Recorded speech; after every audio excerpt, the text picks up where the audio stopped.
तस्मै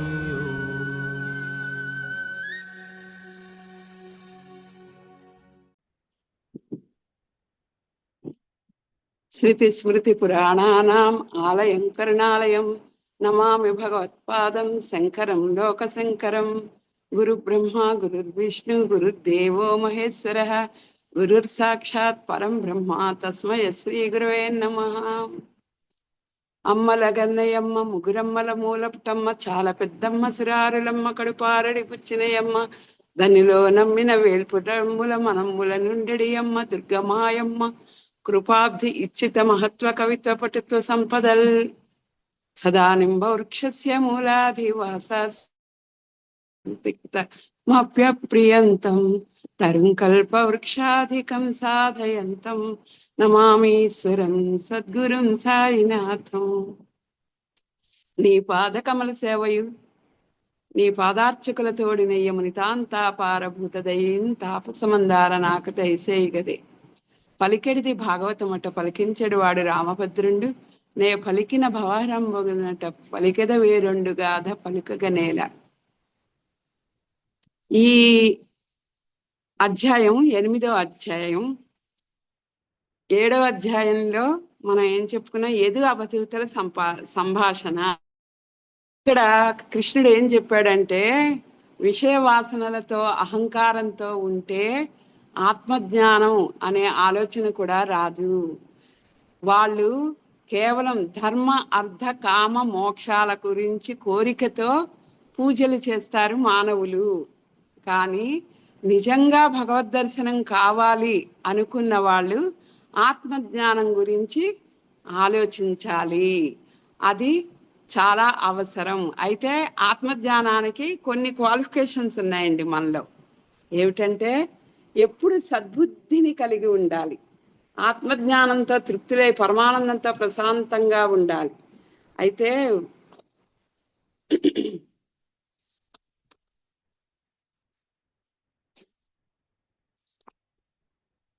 ఎవరికి హృదయ మందిరంలో సద్బుద్ధి ఉండదో వారు మనసులో వైరాగ్యం ఎప్పటికీ ఉత్పన్నం.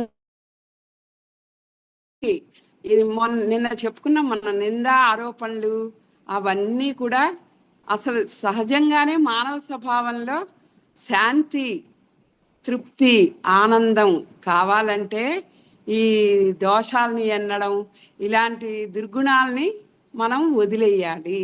అప్పుడు ఎప్పుడైతే సద్బుద్ధి అనేది ఎవరి హృదయంలో ఉంటుందో వాళ్ళు ఈ ఆత్మజ్ఞానానికి అర్హులు అని చెప్తున్నారు కృష్ణుడు. అహంకారాన్ని కడిగి వేసిన వాడు అవధూతట. అంటే అసలు అహం నేను నాది అన్న భావనే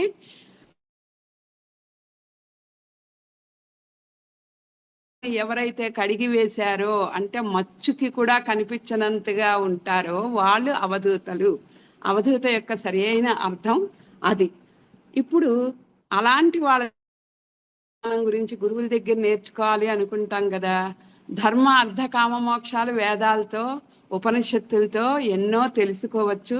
ఎన్నో యాగాలు ధర్మాలు నామస్మరణ ఇవన్నీ కూడా మీకు జీవితాన్ని ఫలవంతం చేసుకోవడానికి ఉపయోగిస్తాయి. అయితే నిజమైన భగవద్ దర్శనం కోసం ఎవరైతే ఆర్తితో ఉంటారో వాళ్ళకి మాత్రం భగవంతుడు తనంత తానుగా ఎప్పుడు అలాంటి విద్యని ఆత్మ విద్యని బోధిస్తాడు అంటే సద్బుద్ధి కలిగి ఉండాలి అని ఇక్కడ చెప్తున్నారు. ఇంకా ఇప్పుడు ఆ బుద్ధి లక్షణాన్ని దృష్టాంత రూపంలో చెబుతాను. బుద్ధిని చేట జల్లెడ కుంపటిల్లాగా ఉపయోగించుకోవాలి.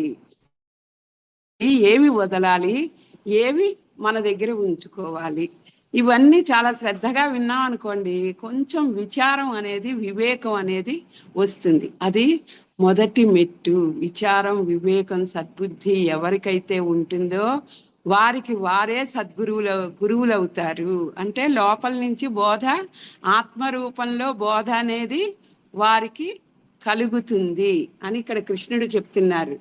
ఇప్పుడు ఈ బుద్ధి లక్షణాలు వినండి. జల్లెడ వాట్లని దృష్టాంతంతో చెప్తారు. ఏమిటి? చేట జల్లెడ కుంపటి. ఈ ఎగ్జాంపుల్స్ తీసుకుంటే మనకి బాగా అర్థమవుతుంది. మనం అనుకుంటున్నాం కదా చెడు లక్షణాలు, మనిషికి సంకల్ప వికల్పాలు గుణదోషాలు నిన్నడం, అహంకారం, ఇవన్నీ పుట్టుక నుంచి వస్తూనే ఉంటాయి, పెరుగుతూ ఉంటాయి. అవి దినదిన ప్రవర్ధమానం అవుతూ ఉంటాయి ఆ గుణాలు. చిన్నప్పుడు అందరూ చాలా దైవత్వానికి చాలా దగ్గర, ఆ పెరగడం 60 ఏళ్ళు వచ్చినా కూడా వృద్ధి అవుతూనే ఉంటాయి అలాంటి గుణాలు, ఎవరికి భగవంతుడికి దూరంగా ఉండే వాళ్ళకి. కానీ ఎవరైతే అసలు మానవ జన్మ యొక్క ఈ గొప్పతనం ఏమిటి? విష్ణుమూర్తి అన్నీ సృష్టించి 4 పాదాలు తో 3 పాదాలతో అనేక పాదాలతో అనేక జీవుల్ని సృష్టించాడు. అయితే ఒక్క 2 పాదాలతో సృష్టించిన మానవుడంటే మానవుణ్ణి చాలా ప్రత్యేకంగా సృష్టించాట ఆయన. ఎందుకు? తన గురించిన ఉనికి చెప్పగలిగే జ్ఞానం, శక్తి ఎవరికి ఇవ్వాలి అనుకున్నట్ట. అది మానవుడికి ఇచ్చాడు ఆ బుద్ధిని. అందుకే నాకు మానవులంటే చాలా ప్రీతి. ఎందుకు ప్రీతి అంటే వాళ్ళ జ్ఞానంతో నన్ను కనుగొంటారు అని చెప్పారు. అది అందుకని భగవంతుడికి అందరూ ఒకటే, సృష్టి అంతా ఆయన సృష్టిస్తున్నదే. కానీ ఆటలో మనకి చాలా ఉత్సుకత కలిగించే ఇవి ఉంటాయి కొన్ని. ఈ క్రీడలో, సృష్టి అనే ఈ క్రీడలో మానవుడికి ప్రత్యేకమైన స్థానం ఇచ్చి ఎంతో ఆనందంతో వాళ్ళని పరిశీలిస్తూ వాళ్ళు తనని వేడుకుంటుంటే ఆ పరమానందాన్ని పొందుతాడు భగవంతుడు కూడా. అంటే తన యొక్క ఉనికిని తెలుసుకున్న వాడిని తనతో సమానం చేయాలని చూస్తాట. ఇప్పుడు ఈ జల్లెల్లో ఏమేమి పడతామో వాటిలోని నిజమైన సూక్ష్మతత్వం క్రిందకు వచ్చేస్తుంది. గుణదోషాల రాళ్ళు మాత్రం దాని కడుపులో ఉండిపోతాయి, గలగల శబ్దం చేస్తాయి. మనం రాళ్ళు అవన్నీ ఉన్నాయనుకోండి, జల్లెడు పడతాం. ధాన్యం, బియ్యం మరణించి తెస్తారు.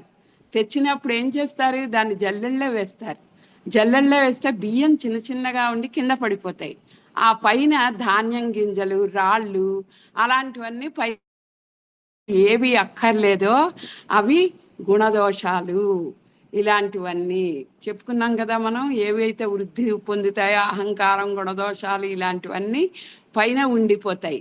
మంచి విషయాలన్నీ కిందకి దిగిపోతాయి.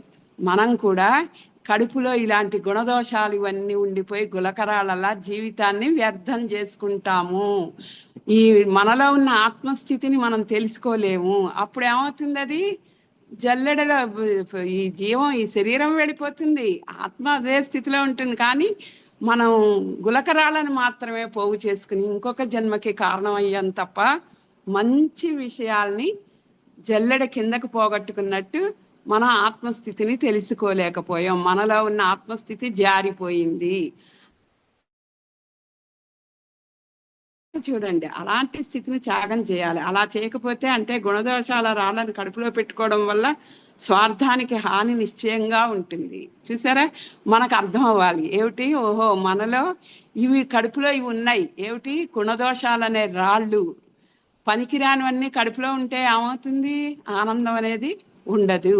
వీట్లని వదిలేయాలి, త్యాగం చేయాలి. అప్పుడు పరమార్థాన్ని మనం మన దగ్గర ఉంచుకోగలం అనేది జల్లెడ నేర్పుతుంది. అయితే చాటస్థితి వేరుగా ఉంటుంది. పొట్టు, తౌడు, చెత్త వగైరాలు అది చెరగేసి నిజమైన ధాన్యాన్ని అది కడుపులో ధరిస్తుంది. చూసారా? చేట ఏం చేస్తుంది? అదే తెస్తాం పిండి మర నుంచి ధాన్యం అవన్నీ తెచ్చినప్పుడు ధాన్యం అంతా పిండి మరలో వేసినప్పుడు ఏమవుతుంది? పొట్ట, ధాన్యం గింజలు అవి ఉండిపోతాయి కదా. అప్పుడు చెరిగితే ఏమవుతుంది? బియ్యం ఉంటాయి, మిగతావన్నీ బయటికి వెళ్ళిపోతాయి.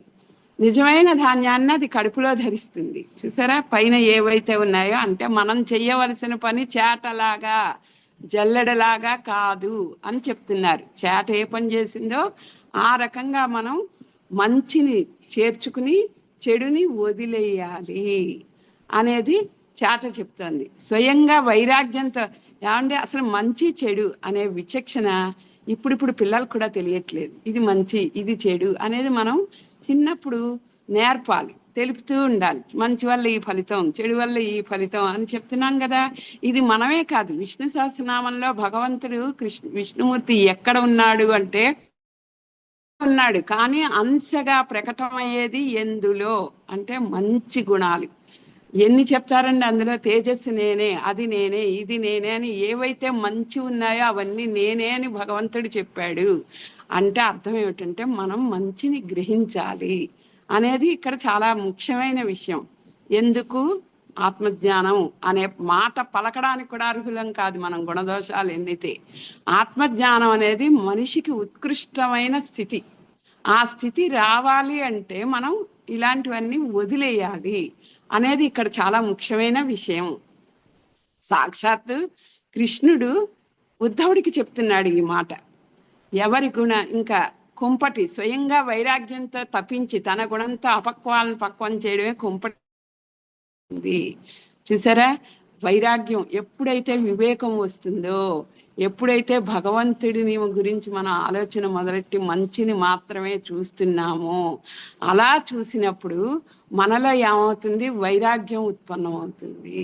ఈ ప్రపంచంలో ఈ ఈ నశ్వరమైనవన్నీ చూస్తూ చూస్తూ ఒక రకమైన వైరాగ్య భావన. భగవంతుడు అన్నీ ఇచ్చాడు మనకి, మనస్సు ఇంద్రియాలు అన్నీ ఇచ్చాడు. అయితే ఆనందంగా శాంతిధామం, అసలు మొదటి మెట్టు శాంతి అండి. మనం ఆత్మజ్ఞానం గురించి ఆలోచించాలన్నా మొదటి మెట్టు శాంతి ఉండాలి మనస్సుకి. అల్లకల్లోలంగా సంకల్ప వికల్పాలతో గుణదోషాలతో ఎప్పుడు విసుగు స్వభావంతో ఉండే మనిషికి శాంతి ఎక్కడి నుంచి వస్తుంది? శాంతి గురించే ఆలోచించలేనివాడు పరమాత్మ గురించి తెలుసుకోవాలని ఏ రకంగా అనుకుంటాడు? ఎప్పుడు సంసార బంధాల్లో కొట్టుమిట్టాడుతూ ఒక రకమైన మనస్సుతో ఆనందం అనేది తెలియకుండా బతుకుతున్నాడు. కానీ నిజమైన శాంతి భావనల వల్ల వస్తుంది. ఆ భావనలు ఏ రకంగా ఉండాలి? వైరాగ్యం. ఎప్పుడైతే మనం ఇలా ఆలోచించడం మొదలెడతామో వైరాగ్యం అనే భావన వస్తుంది. అప్పుడు మనలో ఉన్న గుణాలు, పరిపక్వత లేని గుణాలు ఏవైతే ఉన్నాయో అవి పక్వం చేయడమే కుంపటి స్వభావం. అంటే కుంపటి చేసే పని ఏమిటి మనకి? ఇప్పుడు వాళ్ళకి కుంపటి తెలియదు, గ్యాస్ స్టవ్ అంటున్నారు. మనకు తెలుసు కుంపటి అంటే ఏమిటి. బొగ్గులు వేస్తారు, కాలుతుంటే పైన స్టవ్ మీద అన్నం పెడతారు. అది ఉడికి ఉడికి ఉడికి చక్కగా తినేదానికి సులభంగా అన్నం అవుతుంది. పిల్లల్లో వేస్తే అన్నం అవుతుంది, అంటే పక్వం అవుతుంది. అప్పుడు మనం భుజిస్తే సంతుష్టిగా ఆనందంగా భగవంతుడి యొక్క ఇదిలో ఉంటాము అనేది స్వయంగా వైరాగ్యంతో తప్పించి తన గుణంతో అపక్వాలను పక్వం చేయడం. ఎప్పుడైతే చెడును వదిలేసి మంచి గుణంతో మాత్రమే ఉంటామో, అప్పుడు ఎప్పుడైతే వైరాగ్యం వచ్చిందో అప్పుడు కుంపటిలాగా మనం ఏం చేస్తాం? అపక్వాలను పక్వం చేయగలిగే శక్తి మనకే వస్తుంది. చూసారా, మనం ప్రయత్నంగా వదలక్కర్లేదు ఏవి కూడా. అప్రయత్నంగానే వైరాగ్య భావం ఎప్పుడైతే వచ్చిందో అప్రయత్నంగా అపక్వాన్ని కూడా పక్వం చేయగలిగే శక్తి మనకి వస్తుంది. ఇది ఇక్కడ గొప్పతనం. ఇలా ఎవరి గుణాన్ని నేను తీసుకున్నాను, వారు సహజంగా నా గురువులు అయిన ఉన్నారు. అయితే ఎవరి దోషాలను చూసి నేను గురువులై ఉన్నారు. ఈ రకంగా ఎప్పుడైతే అన్ని తెలుసుకుని, ఈ యదువు మహారాజు కదా అయినా ఆయన జ్ఞానాన్వేషణ చేసేవాట. యదువు అంటే ఎవరు? నేను చెప్పాను మీకు, శ్రీకృష్ణుడి వంశం. శ్రీకృష్ణుడి కులంలో యదువు చాలా గొప్ప రాజు. అలాంటి రాజు జ్ఞానాన్వేషణలో ఉన్నట్ట. ఉండి నేర్చుకోవాలని ఎవరెవరు నా గురువులు ఎవరు సహజంగానే ఎవరి గుణాన్ని తీసుకుని ఇవి అవధూతల కోసం వెతుకుతున్నాడు. ఈ ప్రకారంగా సావకాశంగా చూస్తే జగత్తంతా గురువుగానే కనిపిస్తుంది. ఇప్పుడు ఋషభుడు ఆ వనంలో తిరుగుతుంటే అక్కడ ఆయనకి ఎవరు కనిపించారు? ఒక అవధూత కనిపించాడు. ఈయనకి ఇప్పుడు మనం బాబా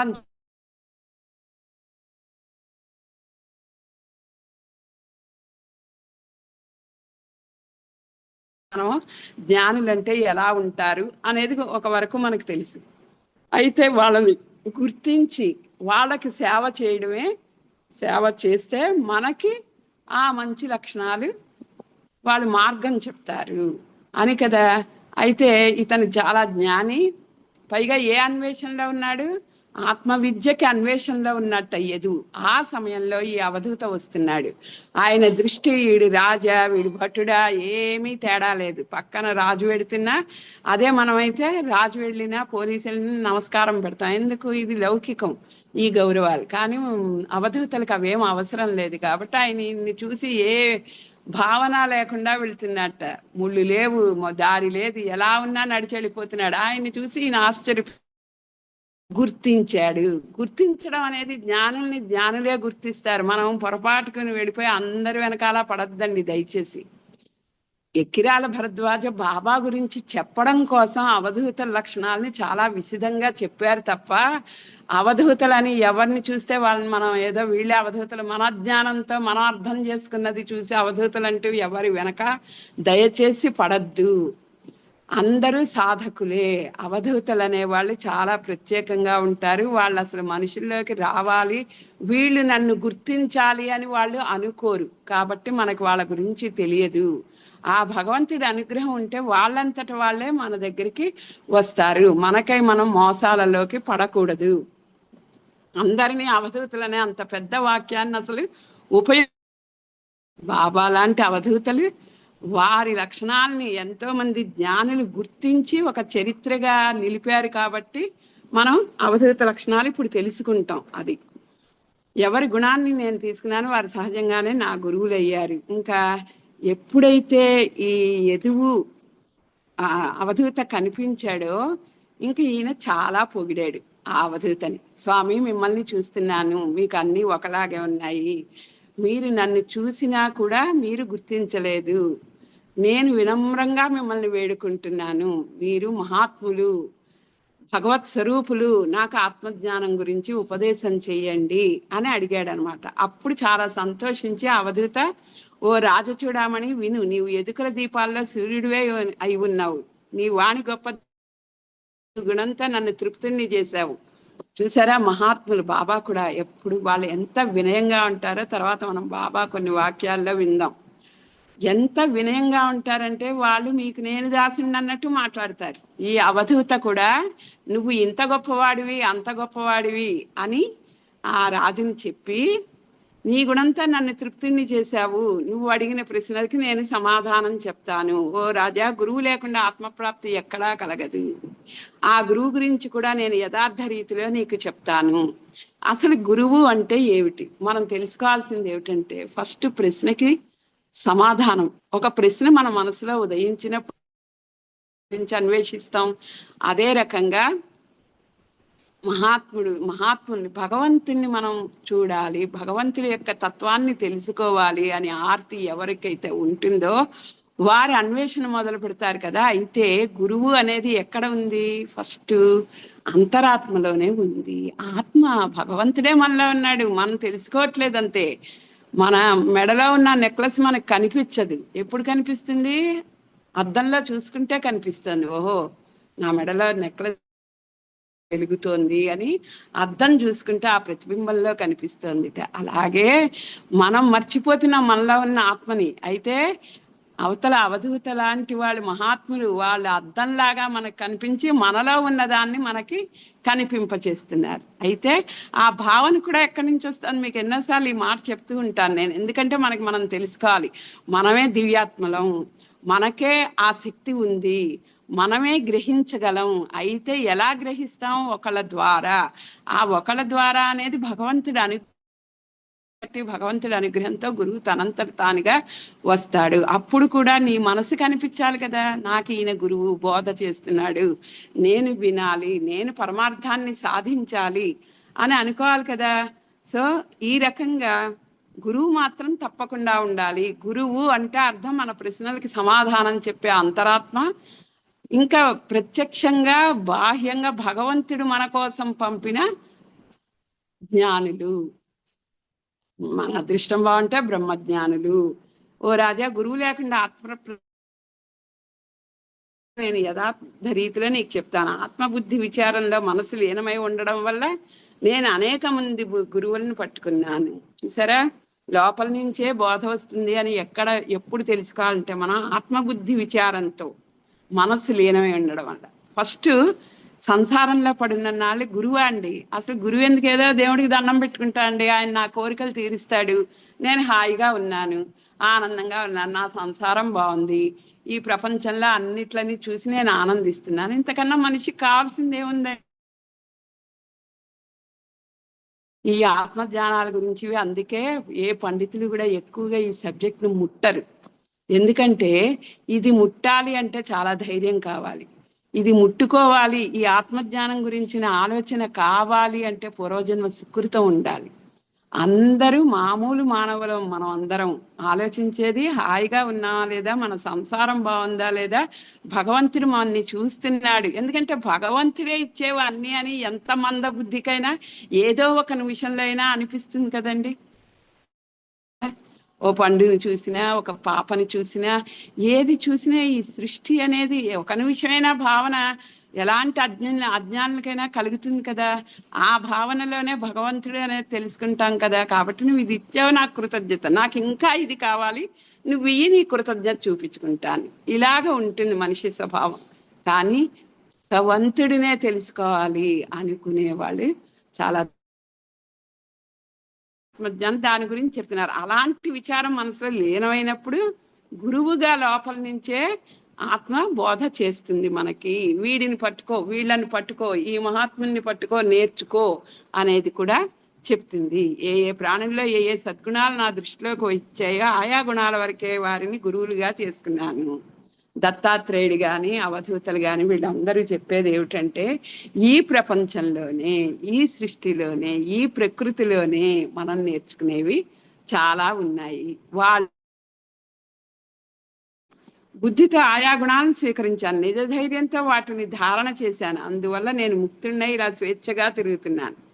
నేను ప్రతి చోట గురువుగా భావించి నేను ఎన్నో విషయాల్ని నేర్చుకున్నాను. చూసారా, నేను చెప్పానా భగవంతుడికి ఎందుకు ఇష్టం మానవులంటే, స్వయం కృషితో స్వయంగా భగవంతుణ్ణి కనుగొనడానికి ప్రకృతినే, భగవంతుడిచ్చిన ప్రకృతిలోంచే ఎంతో మంచి విషయాల్ని సంగ్రహించి వాటి ద్వారా ఆత్మజ్ఞానాన్ని పొందుతాను అని చెప్పినప్పుడు మనం ఎన్ని నేర్చుకోవాలండి?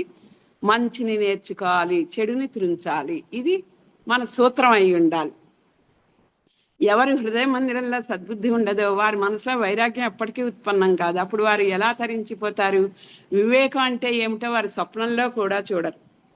ఇంకా ఇలా గురువుల గురించి నేర్చుకున్నాక అప్పుడు ఆ గురువులు ఎవరయ్యే,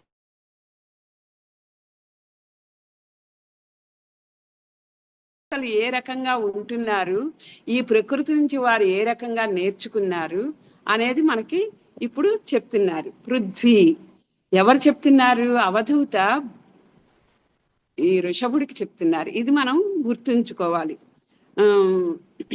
పృథ్వీ, వాయువు, ఆకాశము, అగ్ని, జలము, చంద్రుడు, సూర్యుడు, కపోతము, 24 సృష్టిలోని 24 వస్తువుల గురించి తెలుసుకుంటున్నారట. అవి చెప్తున్నారు. అజగరము, సముద్రము, మిడత, తేనెటీగ, ఏనుగు, భ్రమరము, హరిణము, చేప, పింగళ అనే పేరు గల వేశ్య, గ్రద్ద, బాలుడు, కన్య, శరకారుడు, సర్పము, సాలెపురుగు, భ్రమర, వీరంతా కలిసి 24 మంది గురువులుట. ఇంతమంది గురువుల దగ్గర నుంచి నేను నేర్చుకుంటున్నాను అని చెప్తున్నారు ఈ అవధూత.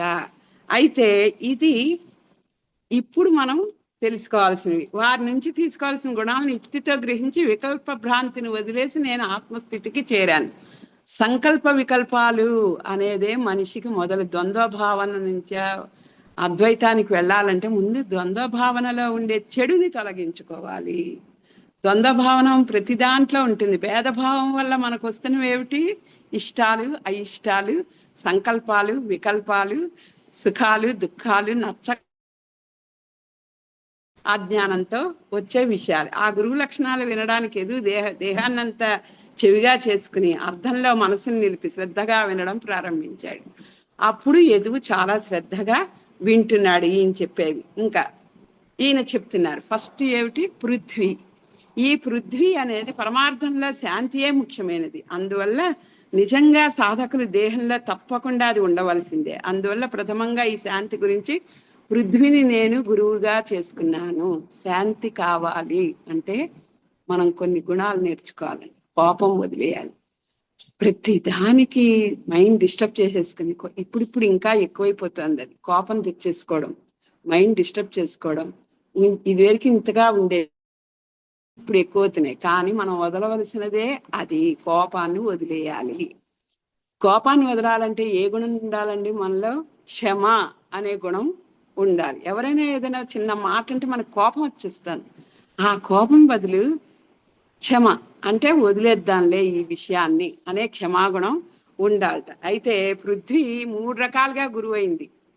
ఇప్పుడు పృథ్వీ ఆ శాంతి అనేది ఏదైతే ఉందో అది ఆ లక్షణం పూర్తిగా పృథ్వీకి ఉందండి. శాంతి అనే గుణం. దాన్ని ఇప్పుడు మనం నిరూపణ చేసుకుందాం. అయితే ఈ పృథ్వీలో ఉన్నవి 3 ఉన్నాయట గొప్ప విషయాలు. ఏమిటి? పర్వతాలు, వృక్షాలు, భూమిలు. భూమి ఇప్పుడు మనం భూమిలో నివసిస్తున్నాం. ఈ ఇల్లు నాది, ఈ స్థలం నాది,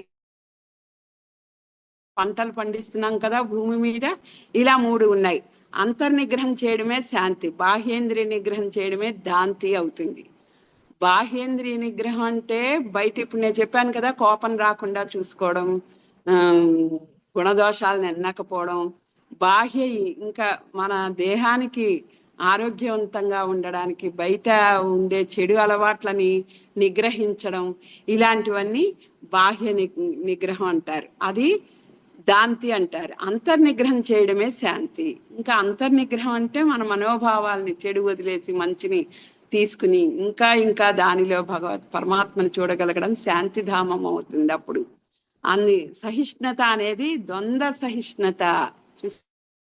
అన్ని భావాలు చెప్పుకున్నాం కదా, ద్వంద్వంతోనే ప్రపంచం నడుస్తుంది. పుట్టనప్పటి నుంచి మనకు అన్ని ద్వంద్వాలతో మన జీవితం మొదలైంది. కాబట్టి దాన్ని సహిష్ణుత, సహించాలి. సుఖమే కావాలి, దుఃఖం వద్దు, ఇవన్నీ ఉండకూడదు, సహించాలి అనేది. అందువల్ల శాంతి అనే గుణాన్ని సంపాదించడానికి పృథ్వీని గురువుగా భావించుకున్నాను. దేహం ప్రారంధ యోగంతో నడుస్తుంది. ప్రాణులు కూడా ఈ ప్రారంధాన్ని అనుసరించే నడుస్తాయి.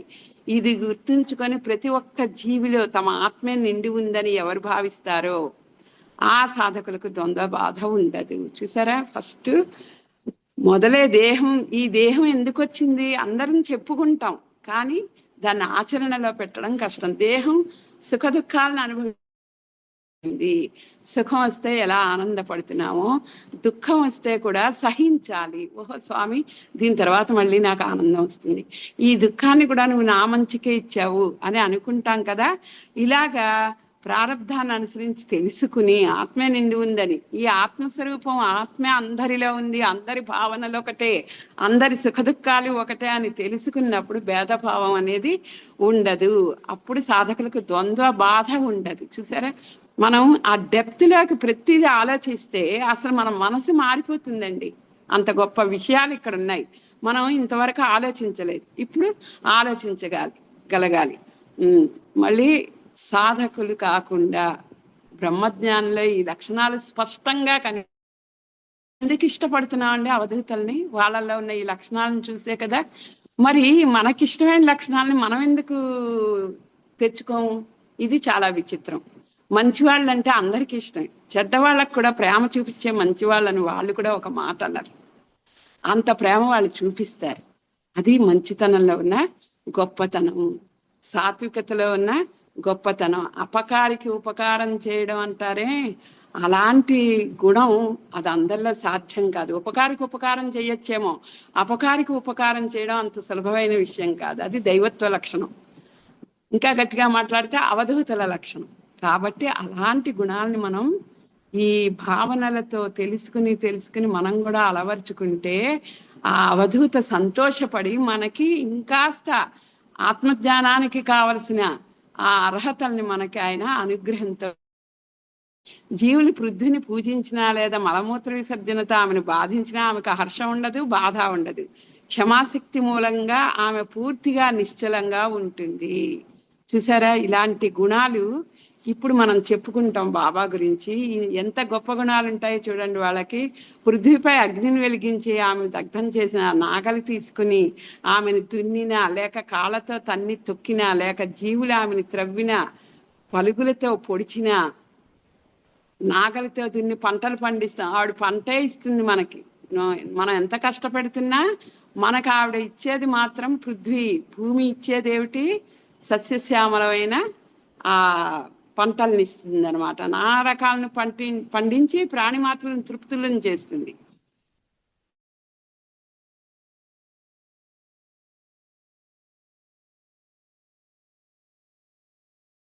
ఎప్పుడు క్షమాగుణంతో ఎవరినైతే మనం వాళ్ళు అపకారం చేసినా మనసులో పెట్టుకోక ఉపకారం చేయగలుగుతామో అప్పుడు నిజమైన శాంతిని మనం అనుభవిస్తాము.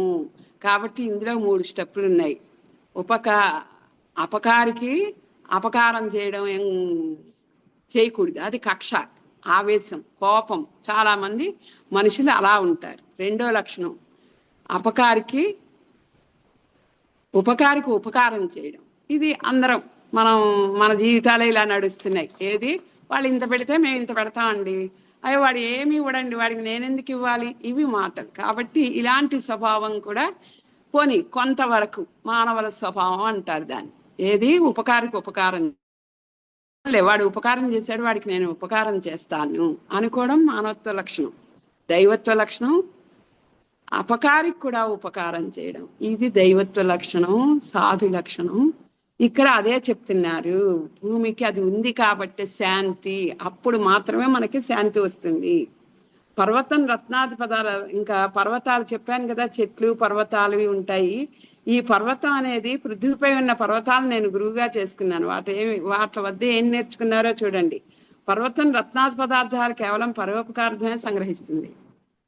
వజ్రాలు అవన్నీ ఎక్కడ దొరుకుతాయి? పర్వతాల దగ్గరే దొరుకుతాయి. ఆ గోల్డ్ ఎక్కడ దొరుకుతుంది? పర్వతంలో దొరుకుతుంది. అవి అంటే వాటి కోసం అవి రాయికేమి బంగారం అన్నా రాయే, వజ్రం అన్నా రాయి. పర్వతం ఏమి సంగ్రహించట్లేదు. అవి పర్వతాలు అవి ఇస్తున్నాయి. ఎవరికి ఇస్తున్నాయి? మనుషులకి, అందరికి ఉపకారానికి. అవి ఏమి వాటికి మాత్రం ఈ తేడా ఉండదు. పరోపకార్థం సంగ్రహిస్తుంది. గడ్డి, నీరు, వేరే అనేక పదార్థాలు, అది కేవలం పరోపకార్థం. పర్వతాల మించి నీళ్లు జాలుతూ ఉంటాయి, వాటర్ ఫాల్స్ అంటాం. అలా వాటర్ వస్తూనే ఉంటుంది. చెట్లు, గడ్డి అన్ని పర్వతాల మీద మొలుస్తూ ఉంటాయి. కానీ అవన్నీ అనుభవించేది ఎవరు? ఆస్వాదించేది ఎవరు? మనుషులు. పర్వతానికి అవేమి పట్టవు.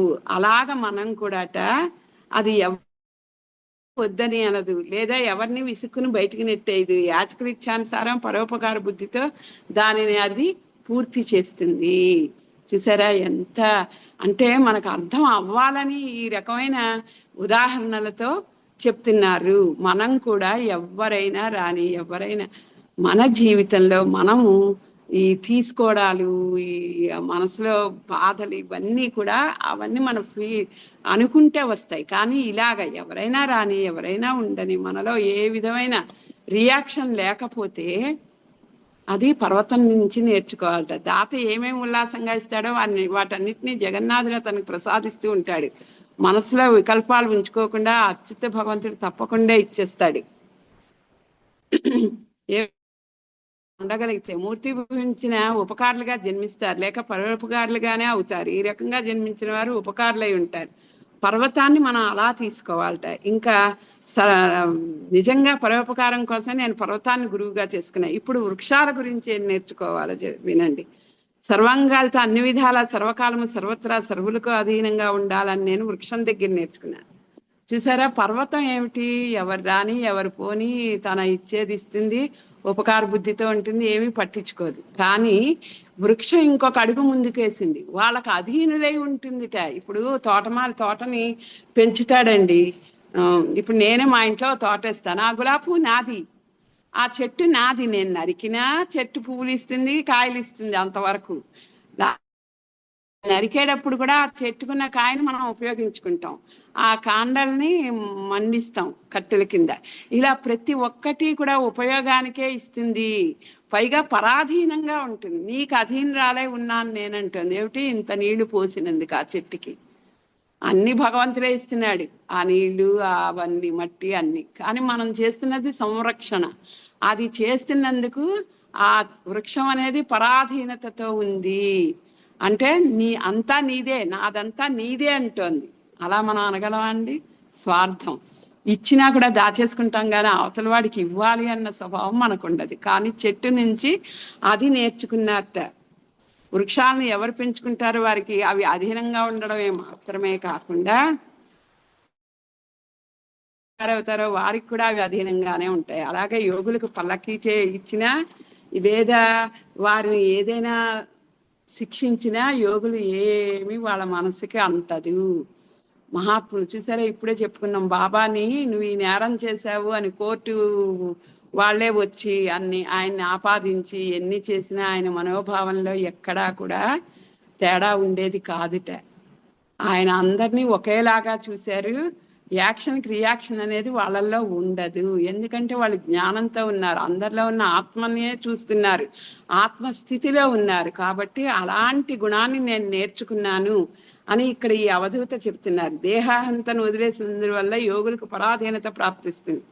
దేహమే నేను అనుకునే భావనని ఎప్పుడైతే చెట్టేమనుకుంది, వీడు నన్ను పోషిస్తున్నాడు, వీడే నన్ను చూస్తున్నాడు, వీడికే నేను అంకితం అనుకుంది అంతే. అంటే ఇంకా ఏ విధమైన భావన ఆ చెట్టుకి లేదు. అదే రకంగా దేహాహంతన వల్ల ఈ దేహం అనే ఆహాన్ని ఎవరైతే వదిలేశారో వాళ్ళ మనస్థితి ఇలా ఉంటుంది, పరాధీనత ప్రాప్తిస్తుంది. విశ్వమే నా ఆత్మని తెలుసుకుని సర్వులు అభిష్టానుసారం వారు ప్రవర్తిస్తారు. ఇప్పుడు బాబా ఉన్నారండి, బాబా నాకు ఇష్టం ఇది అని చెప్పినవి ఏమైనా ఉన్నాయండి? ఆయన ఏమీ లేవు. అవతల వాళ్ళ యద్భావం తద్భవత, అవతల వాళ్ళ మనోభావాన్ని బట్టి ఆయన ప్రవర్తించారు. అవతల వాళ్ళని ఆనందపరచడం కోసం, తృప్తిపరచడం కోసం ఆయన ప్రవర్తన ఉంది కానీ ఆయనకై ఆయన మనకు అందించాలి. ఏమిటి?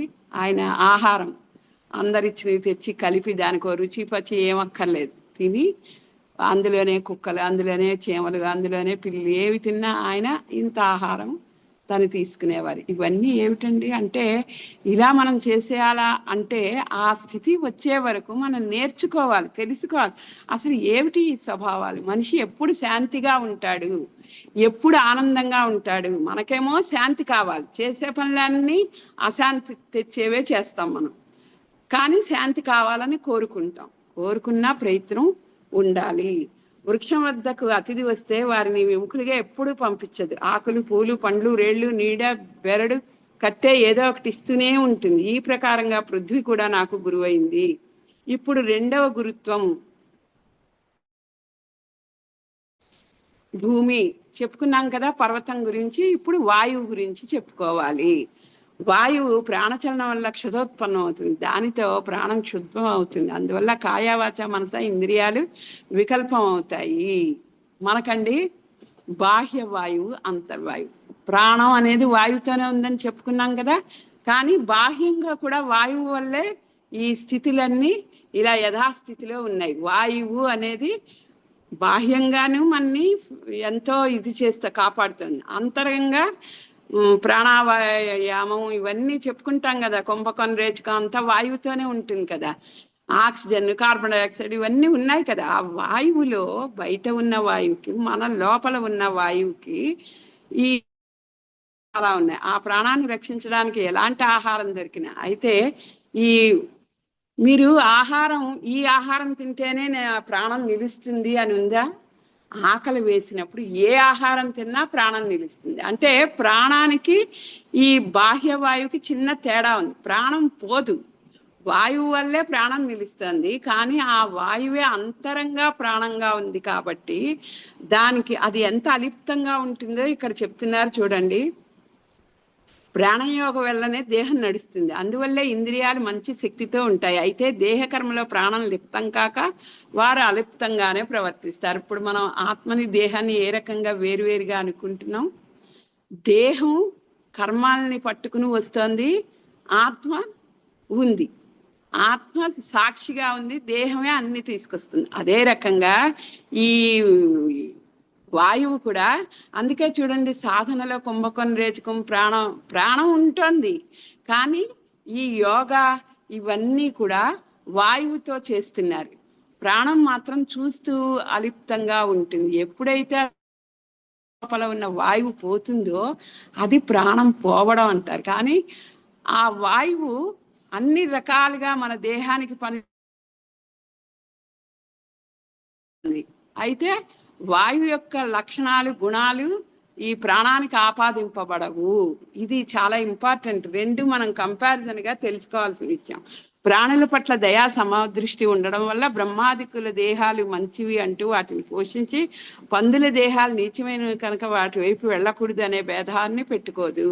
ఇంకా బాహ్యంగా సుగంధాల మీద పెడుతుంది, దుర్గంధాల మీద పెడుతుంది. దానికేమీ సంబంధం ఉండదు. సుగంధం వాయువుతో మంచి వాసన ఇస్తుంది, దుర్గంధం వాయువుతో చెడు వాసన ఇస్తుంది. అన్నీ జరుగుతూనే ఉంటాయి, కానీ వాయువు అలిప్తంగా ఉంటుంది. రాజు దేహాన్ని ప్రీతితో పోషించి వికార దేహాన్ని వదిలివేయాలనే చెడ్డభావం ప్రాణానికి, దానికి సర్వత్రా శుద్ధ సమభావమే ఉంటుంది. చూసారా, మనం ఎన్ని కష్టాలు పడుతున్నా మన ప్రాణం పోతుందా అండి? ఆ భగవంతుడు అనుజ్ఞ ఇచ్చే వరకు ప్రాణం ఎట్టి పరిస్థితుల్లో పోదు. మనం పోవాలనుకున్నా పోతుందా? నేను ఇంత కష్టంలో ఉన్నాను, నాకు ఈ జన్మ వద్దు స్వామి అనుకుంటున్నాం అనుకోండి, పోతుందా? పోదు. అదే పైగా ఇంకో లిటిగేషన్ పెట్టాడు కదా దేవుడు, ఏమిటి, నీకు జీవితాన్ని ఇచ్చాను, ఇది మంచి చెడులు నాది, నేను చేస్తున్నాను, నువ్వు మధ్యలో నాకు ఈ ప్రాణం వద్దు అని హత్య చేసుకుంటే, ఆత్మహత్య చేసుకుంటే జరిగే అనర్థం ఏమిటండి? ఆ కర్మ మళ్ళీ అనుభవించాలి, పిశాచంగా ఉండాలి. అంటే ఏమిటి? ఆ ఆత్మ అక్కడక్కడే ఆత్మ కాదు, ఇది ఆ గుణవాసనలన్నీ పట్టి పీడిస్తూ ఉంటాయి.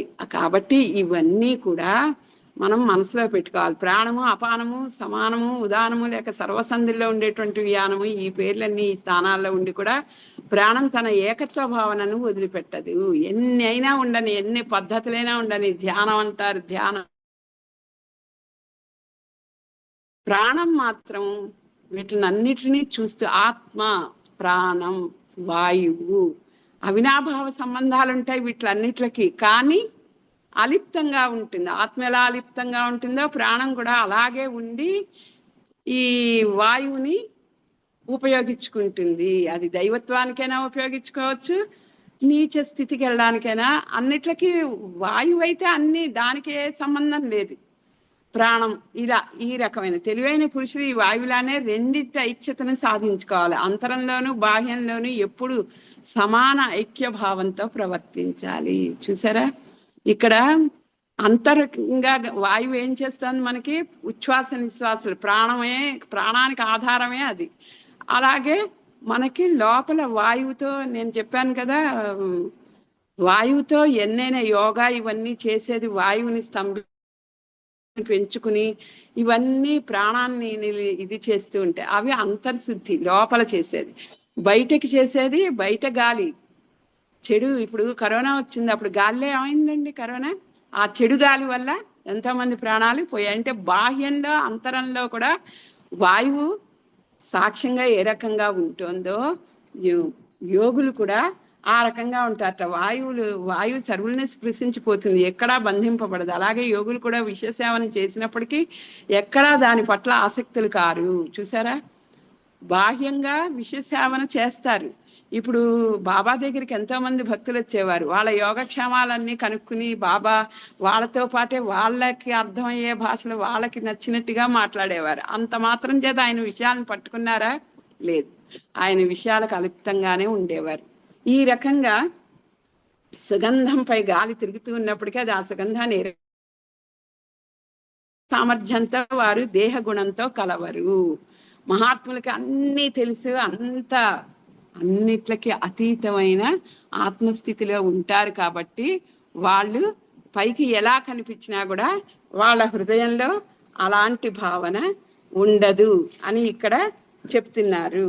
అలాగే ఇప్పుడు మనం చెప్పుకునే ఈ గొప్ప గొప్ప లక్షణాలన్నీ ఏవైతే ఉన్నాయో అవి బాబాలో మనకి తెలుసుకుందాం. అంటే ఇప్పుడు మనం అనుకున్నాం కదా, ఈ కుంభకం, రేచకం, ఈ యోగ, ధ్యానం ఇవన్నీ ఏవైతే ఉన్నాయో, ఏవైతే యోగ స్థితులు ఉన్నాయో అవన్నీ కూడా ప్రాణం అనేది భగవంతుడిచ్చినది. ఆ ప్రాణంతో ఇవన్నీ కూడా సాధిస్తున్నాడు మనిషి. కాబట్టి ఇవి సాధించేశారు మహాత్మ.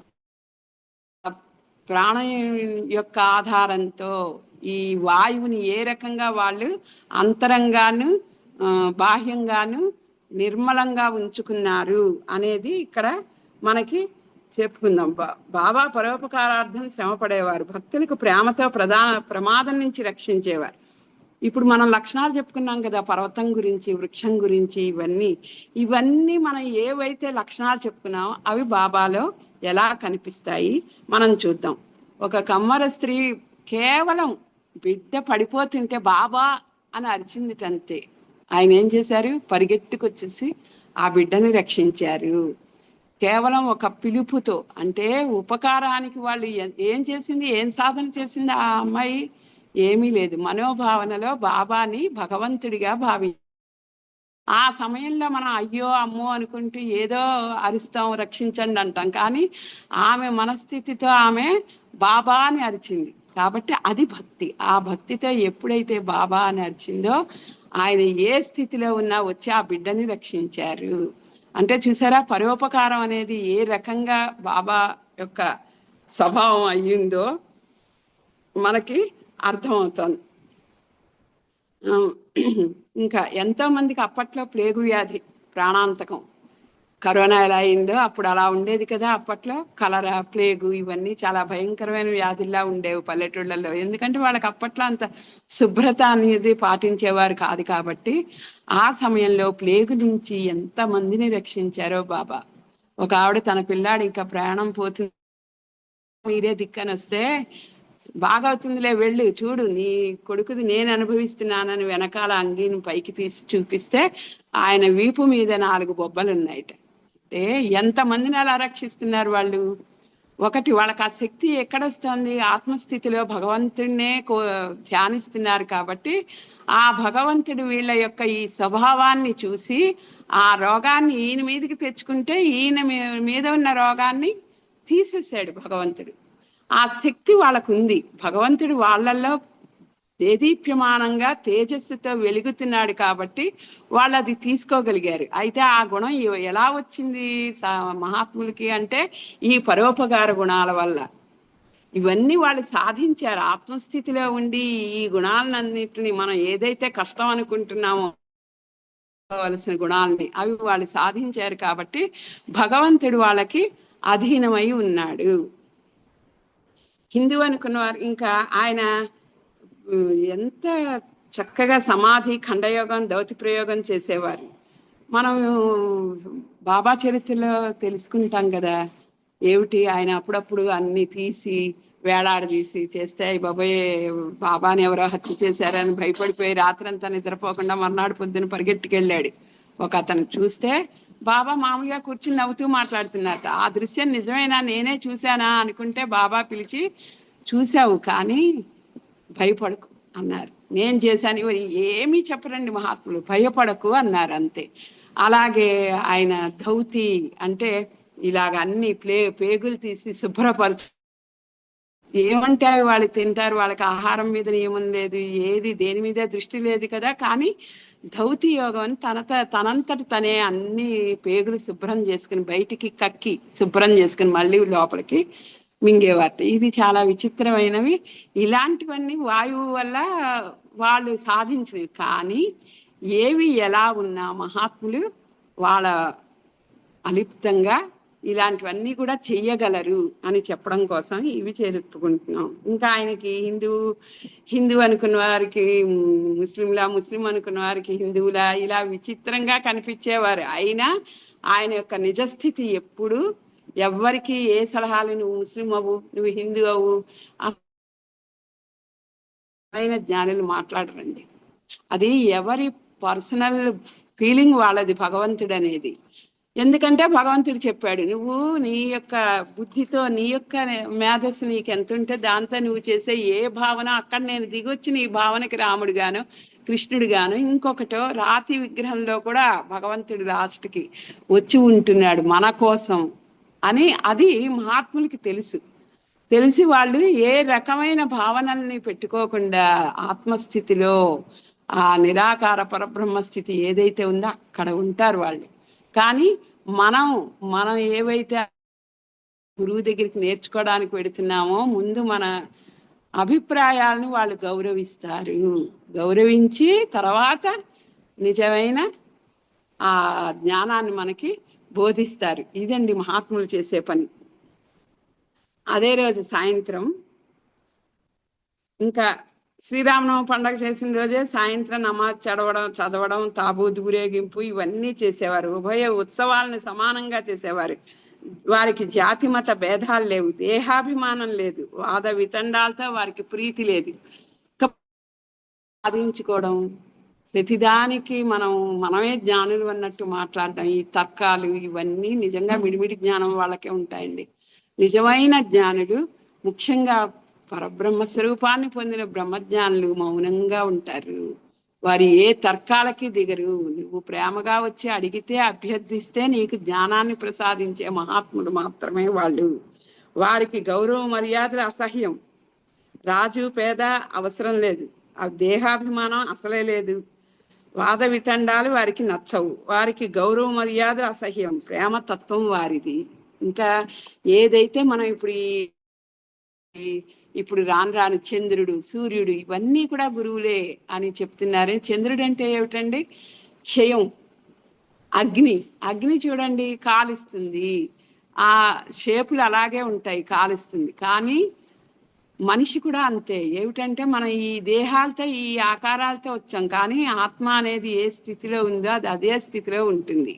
అలాగే అగ్ని అనేది కాల్చే గుణాన్ని ఉంటుంది, కానీ ఆకారం ఏ చెట్టు కొమ్మ ఆకారం అయితే కొమ్మ ఆకారంలో బూడిదవుతుంది. అది ఆ ఆకారం కనిపిస్తుంది తప్ప అగ్ని అనేది ఇంకా ముందు ముందు మనం చాలా చెప్పుకుంటాము. ఆ చంద్రుడు అనేది క్షయం. చూడ్డానికి మనకి ఎలా కనిపిస్తాడండి చంద్రుడు? అమావాస్య, పౌర్ణమి, క్షయం అవడం, మళ్ళీ వృద్ధి అవడం చూస్తాం. కానీ నిజానికి చంద్రుడికి అవేం లేవు. చంద్రుడు చంద్రగ్రహమే, మన దృష్టి లోపంతో మనకు అలా కనిపిస్తున్నాయి. అయితే మనం కూడా ఈ జీవితంలో కాలం అనేది ఎలా ఉంటుంది అంటే క్షీణత, తారుణ్యం, మధ్య వయసు, యవ్వనం, బాల్యం, యవ్వనం, మధ్య వయసు, వృద్ధాప్యం అన్ని కాలంతో వచ్చేస్తున్నాయి. కానీ మనకు తెలియదు. ఇస్తే నేను అనేది ఒకటే మనకు తెలుసు, కానీ ఇన్ని మార్పులు కాలంతో పాటు మనలో వస్తున్నాయి, మృత్యువుకి దగ్గర అవుతున్నాము అని మనం అనుకోవట్లేదు. కానీ ఆత్మస్థితి ఏదైతే ఉందో అది చంద్రుడి లాగా ఏ స్థితిని పొందదు. శరీరం పొందుతోంది అన్ని స్థితుల్ని. అలాగే సూర్యుడు. ఇంకా ఇలా ఒక్కొక్కటి తీసుకుంటే మనం చాలా విశదంగా చెప్పుకోవచ్చు. ఇవన్నీ మహాత్ములకి తెలుసు కాబట్టి వాళ్ళ యొక్క ప్రవర్తన ఎలా ఉంటుంది అనేది మనం బాబా గురించి ఏ ఏ లక్షణాలను వీళ్ళు రాస్తారో అవన్నీ కూడా బాబా గురించి మనం తెలుసుకు. యోగులు కూడా ద్వంద్వాలు ఏ కాలంలోనూ బాధించలేవు. ద్వంద్వాల నుంచి వేరుపడకుండా వారి స్వరూపం శోభిస్తుంది. ఆకాశంలో లోతు నీళ్లలో మునిగి ఉన్నట్లు కనిపిస్తుంది, కానీ నీటితో అది తడవదు. ఇప్పుడు మనం భూమి ఆకాశాలు కలిసే ప్లేస్ అంటాం చూడండి, సముద్రం దగ్గరికి వెడతాము, ఆకాశం అలా సముద్రంలో కలుస్తున్నట్టు ఉంటుంది, కానీ కలుస్తుందా? ఎప్పటికీ కలవదు. ఎందుకు? అసలు భూమి ఎలా ఆకాశంలో ఇన్ని ఇవి ఉన్నాయి, స్పేస్ లో మనకి ప్లానెట్స్, అవన్నీ గ్రహాలన్నీ ఉన్నాయి.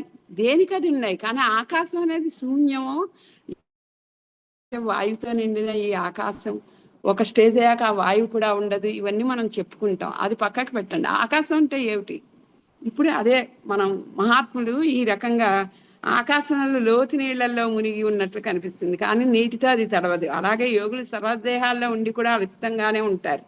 ఏ ఏ ద్వంద్వాలు ఎవరికి బాధ కలిగించడానికి వస్తాయో వాటిన్నింటినీ తమ స్వరూపంగానే వారు భావిస్తారు. అందువల్ల ద్వంద్వ భావాలు తప్పించుకొని బాధింపబడకుండా సహజంగానే వారి నిజరూపం మిగిలి ఉంటుంది. యోగులు ఆకాశం భూమి ఏం తేడాలు ఉండవండి వాళ్ళకి. బాబా ఉన్నారు ఆకాశంలో కూడా ఉండి, నాకు ఇవి ఏవి, ఈ భూమిలో ఈ ఇళ్ళు ఈ స్థలాలు నాకేమీ అడ్డం కాదు అని చెప్పారు బాబా. ఎంతమందికి ఆయన ఎక్కడెక్కడ కనిపించి, అంటే ఆకాశం నుంచి అలాగా ఆయన ఎక్కడైనా తిరగగలరు అనేది వాళ్ళకి ఏకస్వరూపం అయిపోయింది. ఇది మనం బాబా యొక్క లీలల్లో ఎన్నో చెప్పుకుంటాం. మనకే లైవ్గా మాకు కనిపించారండి, మాకు కనిపించారు అంటారు. అసలు ఆత్మస్వరూప స్థితిలో ఉన్న ఆ బాబా ఎక్కడ ఏ రూపంగా ఆయన ఉన్నప్పుడు చూపించారు, ఆయన లేనప్పుడు చూపించారు.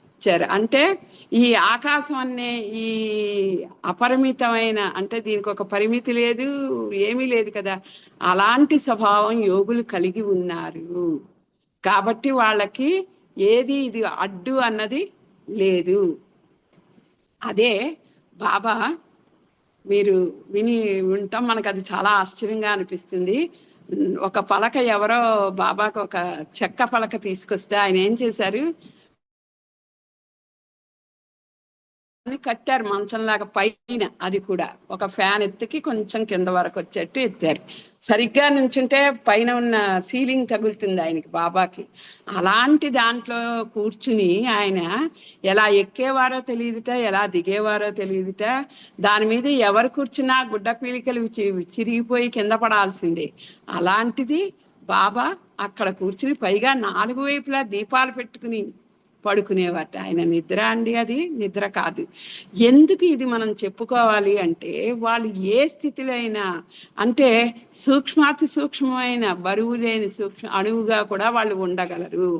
దోమగా, ఈగగా, ఏ రకమైన ధారణనైనా వాళ్ళు చెయ్యగలరు. అంటే ఆకాశానికి త్వంలో ఇవన్నీ కూడా ఆపాదింపబడుతున్నాయో ఆ రకంగా వాళ్ళు వాళ్ళ యొక్క దేహాన్ని చాలా అణువులా కూడా చేయగలిగే శక్తి వాళ్ళకి, మహాత్ములకి ఉంది. అది ఆ పలక ఇది తర్వాత కొన్నాళ్ళకి అందరూ చాలా ఉత్సుకతతో చూసి, ఎవ్వరు బాబా గురించి తెలుసుకోవడం కాదు, ఆయన్ని ఒక వినోదంగా చూసినట్టు చూస్తే బాబాకి నచ్చక దాన్ని విరక్కొట్టేశారు ఆ బల్లని.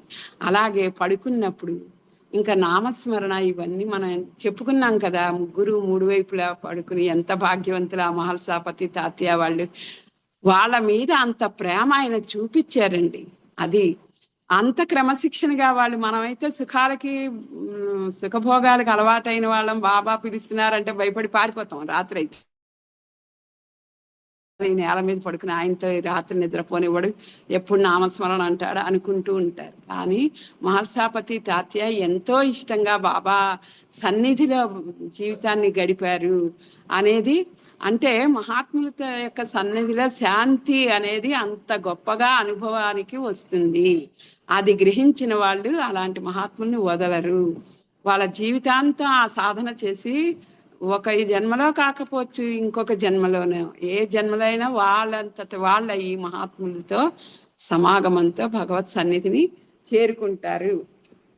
ఈ రకంగా చంద్రుడు, సూర్యుడు, ఆకాశం ఇవన్నీ ఇంకా వివరంగా మనం తర్వాత చెప్పుకుందాం.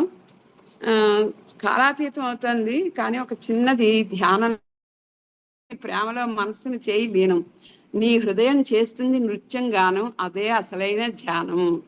ప్రయత్నపూర్వకంగా చేసే ధ్యానాలు అవన్నీ చాలా సమయం పడతాయండి. కానీ భావనతో ఇప్పుడు మనం ఏవైతే చెప్పుకున్నామో ద్వంద్వాతీత స్థితి రావాలి అంటే భావనతోనే అది సాధ్యమవుతుంది. దేవుడు ద్వంద్వాలను ఇచ్చాడు మనకి, ఇచ్చి మనకంటూ కొన్ని భావనల్ని ఇచ్చాడు. మనం ఏం చేయాలి? ఆ భావనల్ని సంస్కరించుకోవాలి. మనల్ని ప్రకృతి ప్రేమించినంతగా ప్రకృతిని మనం ప్రేమించగలమా? మొదలు ఇవన్నీ ఆలోచించాలండి మనం.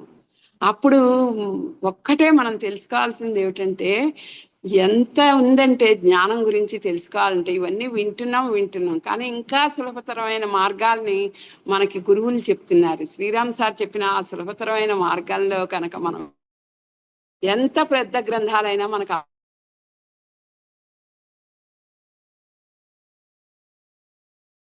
ప్రకృతి ప్రేమించినంతగా ప్రకృతిని మనం ప్రేమించగలమా? ప్రకృతి ఇచ్చినదంతా పొంది మైమర్చి ఉండగలమా?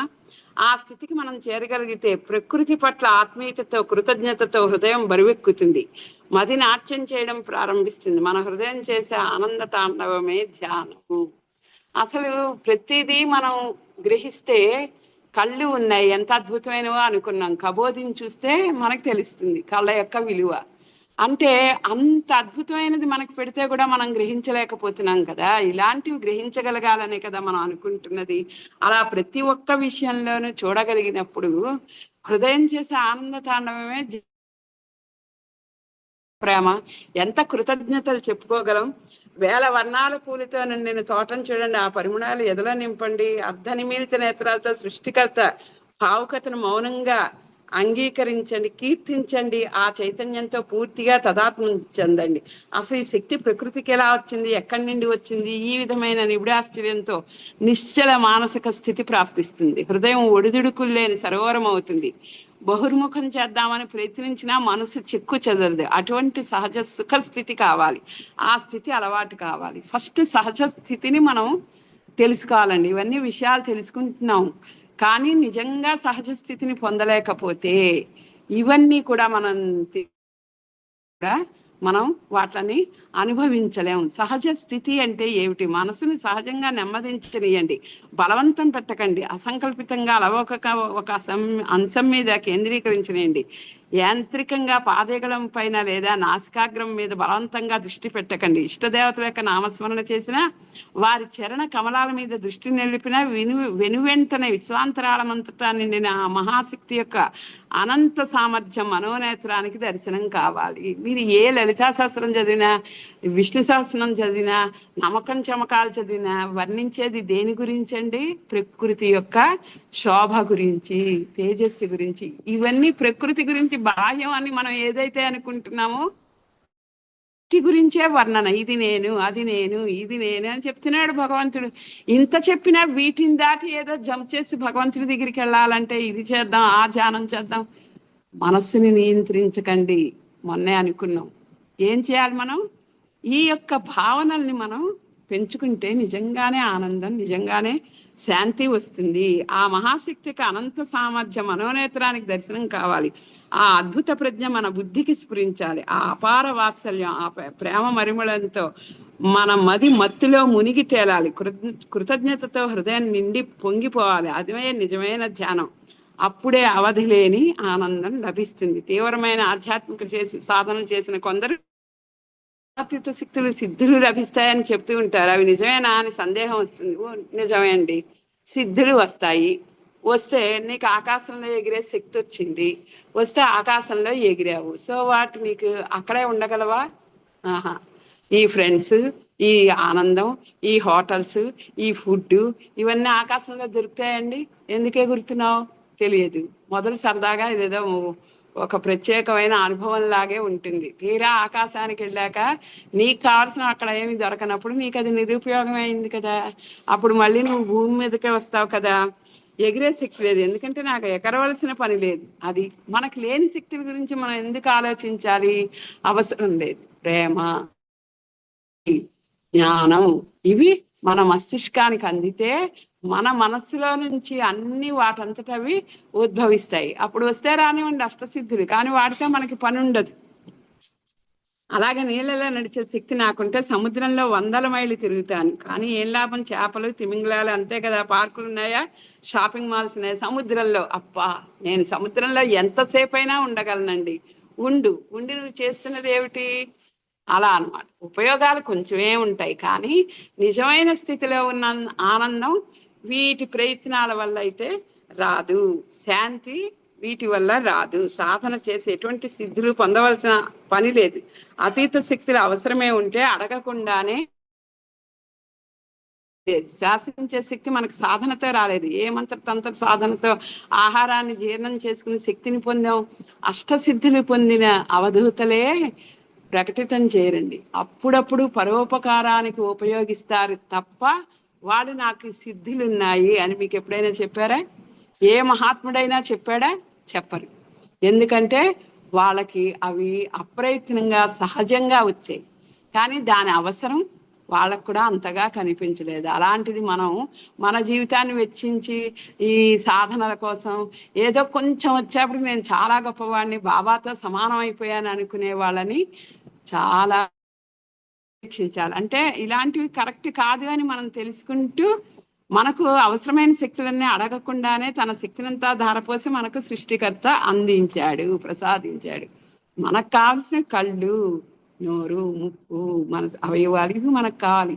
ఇవి ఉంటేనే మనిషి యొక్క మనుగడ ఉంటుంది. ఇవి ఇచ్చేసాడు మనకి. ఇవి ఇచ్చినప్పుడు మనం చేయాల్సిన పని ఏమిటి? భగవత్ సృష్టిని ఆనందిస్తూ ఆయన్ని నిరంతరం తైలధారలాగా ఒక్క నిమిషం కూడా మర్చిపోకుండా చేయడమే ధ్యానం. ప్రకృతి ప్రాథమిక సూత్రాలతో అనుసరింపబడని ఏ సిద్ధాంతమైనా చివరికి వేదాంతమైనా సరే నిలబడలేదు. సృష్టితో మనకున్న సున్నితమైన అంతర్లీనమైన బంధం తెగినట్లయితే అయోమయం అవుతుంది, అశాంతి చెలరేగుతుంది. మౌలికాలను అన్వేషించండి, కనుగొనండి. నిత్య సంతోషాన్ని సొంతం చేసుకోండి. మళ్ళీ మళ్ళీ గుర్తించుకోండి. దైవం పట్ల ప్రేమతో, కృతజ్ఞతతో సంతృప్తిగా హృదయమయూరం చేసే నృత్యమే ధ్యానం. ఎప్పుడైతే భగవంతుని గురించి తలుచుకుని మైమర్చిపోయి మన ఆనందంతో ఉంటామో అప్పుడు భగవంతుడు అన్నీ మనకి చూపిస్తాడు. కాబట్టి ప్రయత్నం అనేది అవసరం లేదు, ప్రేమ అవసరం. ఆ భగవంతుడి మీద భక్తి అవసరం. ఆయన ఇచ్చిన ఈ విభూతులన్నింటినీ మనం అనుభవించి ఆనందించడమే పరమార్థం. ఇంకా ఈ రోజుతో ఈ ఏకనాథ భాగవతంలో 7వ అధ్యాయంలో సహం అయింది, ఇంకా సహం ఉంది. నెక్స్ట్ వీక్ చెప్పుకుందాం. చెప్పుకుని శ్రీకృష్ణ యదుభూషణ శృంగార రత్నాకర లోకద్రోహి నరేంద్ర వంశదహన లోకేశ్వర దేవతానీక బ్రాహ్మణ గోగుణార్తిహరణ నిర్వాణ సంధాయక నీకి నృక్యద ద్రుంపవే భవలతల్ నిత్యానుకంపానిధి. చూసారా, ప్రతి దాంట్లో ఎంతంత అర్థాలు ఉంటాయంటే కృష్ణుడు, గోపికలు, రాధ, ఈ విధమైన దానికి శృంగార రత్నాకర. ఆ కుంతి కృష్ణుని ఎప్పుడు చూసినా వర్ణించి భక్తితో మైమరిచిపోయేదిట. అలాంటి కుంతి పాడిన ఈ పద్యం శ్రీకృష్ణ యదుభూషణ శృంగార రత్నాకర. శృంగారంలో ఎంతో మంది పురుషులు ఉంటారు, కానీ నువ్వు రత్నానివి, రత్నాకర. నరేంద్ర వంశదహన, రాజులు లోకానికి హితంగా ఉండాలి, లోకానికి ద్రోహం చేసేవాళ్ళుగా ఉండకూడదు. అలా లోకానికి ద్రోహం చేసేలా ఉన్న దుర్యోధనాదులందరినీ దహనం చేశాడు కదా. కాబట్టి లోకద్రోహి నరేంద్ర వంశదహన లోకేశ్వర దేవత దేవతానీక బ్రాహ్మణ గోగుణార్తి హరణ. బ్రాహ్మణులు అంటే బ్రహ్మజ్ఞానులు, మహాత్ములు, యోగులు అందరూ నిన్ను కొలుస్తూ ఉంటారు. వాళ్ళ యొక్క ఆర్తిని నువ్వు హరిస్తావు. గోగుణ, గోవు యొక్క, వీళ్ళ బ్రాహ్మణుల యొక్క, దేవతల యొక్క ఏదైనా పీడించబడుతుంటే వాళ్ళ యొక్క గుణాలని ఆర్తి నువ్వు హరణం చేసి వాళ్ళకి ఆనందాన్ని ఇస్తావు, శాంతిని సంధాయక. నీకున్ మృక్కెద ద్రుంపవే భవలతల్ని. భవలతల్ అంటే బంధాలు, సంసార బంధాలు. నిత్యానుకంపానిధి, నువ్వు మమ్మల్ని ఎప్పుడూ రక్షిస్తూ ఈ రకంగా మాకు రక్షణని ఈ స్వామి అని ప్రార్థించింది ఆవిడ. జై శ్రీ సచ్చిదానంద సద్గురు సాయినాథ్ మహారాజ్ కి జై.